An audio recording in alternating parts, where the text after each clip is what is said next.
Under Nevada law, grand larceny is defined as stealing and taking away the property of another person that's valued at $650 or more. If it's less than $650, then it would be petty larceny, only a misdemeanor.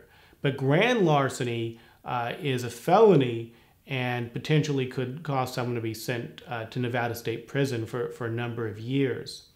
Now, we see grand larceny filed oftentimes in situations where somebody steals from their employer, or steals property from a hotel room, or breaks into a house to steal property, in which case they're likely to be charged with burglary and grand larceny. Grand larceny is a very serious crime in Nevada. Depending on the value of the property that's stolen, somebody could face up to 10 years in Nevada State Prison.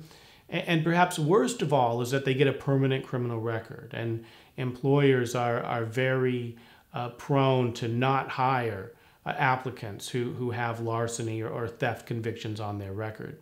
That said, we find that many innocent people get wrongly accused of grand larceny.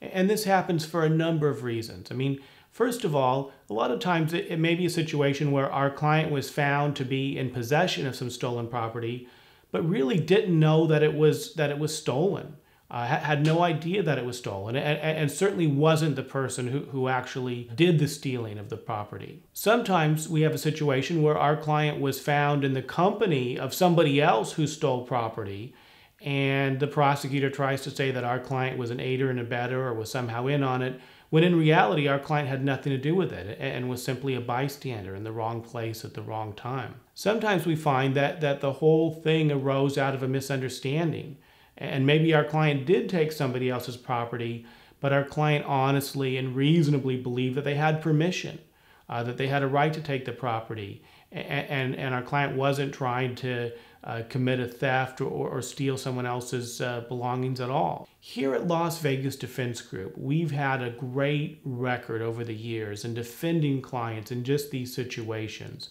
who are charged with grand larceny and ultimately helping them to get their charges reduced or even outright dismissed.